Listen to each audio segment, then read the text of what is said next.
ప్రజాస్వామ్యంలో టెర్రరిస్టులకు ఎక్కడా అవకాశమే లేదు. అలాంటిది మన దేశంలో ఎవరైతే మీరు చూస్తే దేశంలో చాలామంది వివిధ ప్రాంతాలకు చెందిన వ్యక్తులు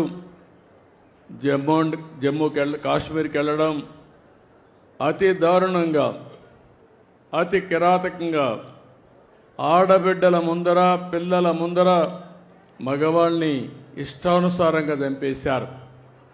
అది చూసినప్పుడు చాలా బాధేస్తుంది.